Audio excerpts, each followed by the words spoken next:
और लव जिहाद के खिलाफ कानून बना है, उसके बाद बड़ी खबर इससे जुड़ी। पहला मामला दर्ज हुआ है बरेली में। युवती के पिता ने मामला दर्ज कराया है और आरोप यही है कि जबरदस्ती उनकी बेटी का धर्म परिवर्तन कराया गया। आरोप गांव के ही उवैस नाम के एक युवक पर लगा है। उसके पिता का कहना है कि युवती को प्रेम जाल में फंसाया गया है और अब धर्म परिवर्तन का दबाव बनाया जा रहा है और बरेली के देवरनिया थाने में मुकदमा दर्ज हुआ है। तो अभी ये कानून बना है और पहला ये मामला है जो लव जिहाद के खिलाफ बने कानून के तहत दर्ज किया गया है। तो ये बड़ी खबर बरेली से आ रही है। आरोप युवती के पिता ने गांव के ही एक युवक पर लगाया है। उनका कहना है कि उनकी बेटी को प्रेम के जाल में पहले फंसाया गया और अब धर्म परिवर्तन का दबाव उनकी बेटी पर डाला जा रहा है।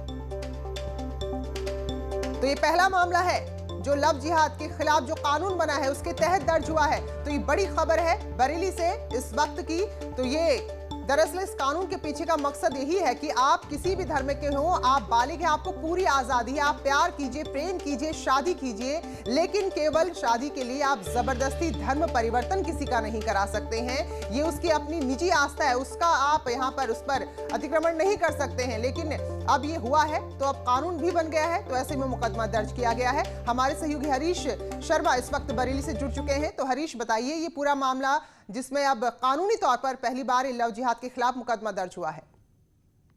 देखिए प्रीति, ये पूरा मामला देवरनिया थाना क्षेत्र का पूरा मामला है। यहाँ पर एक युवती के पिता ने एक अपने ही गांव के उवैस नामक युवक पर आरोप लगाया है कि उसने अपनी मेरी बेटी को पहले प्रेम जाल में फंसाया और फिर उसको जबरन धर्म परिवर्तन कराने का प्रयास कर रहा है, जिसको लेकर एक शिकायत थाने में दर्ज की गई और जिसके बाद मुकदमा जो है दर्ज किया गया। इस पूरे मामले पर पुलिस अब गिरफ्तारी का प्रयास कर रही है। हालांकि जो आरोपी है वो उवैस, वो उसी के लड़की के पड़ोसी युवक बताया जा रहा है। लेकिन अब जैसे ही ये मुकदमा दर्ज हुआ है, आरोपी फरार है। फिलहाल पुलिस दबिश दे रही है। लेकिन जिस तरीके से अभी 24 घंटे पहले ही राज्यपाल की तरफ से मंजूरी दी गई थी इस अध्यादेश को और अब पहला मुकदमा जिस तरीके से यहाँ दर्ज किया गया, तो निश्चित तौर पर बड़ी जो है कानूनी कार्रवाई शुरू हो गई है सरकार की तरफ से और अब जल्द ही गिरफ्तारी करने की बात पुलिस कह रही है। चलिए, बहुत बहुत धन्यवाद हरीश आपका जानकारी के लिए।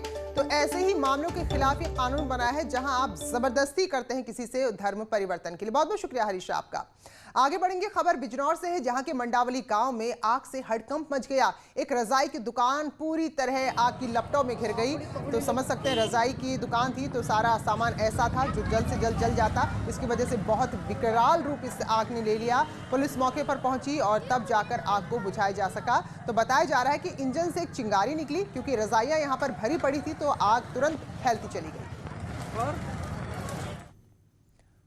उधर ग्रेटर नोएडा में एक मोबाइल कंपनी के वेयर हाउस में भीषण आग लग गई और वेयर हाउस में जो भी सामान रखा था सब कुछ जल गया।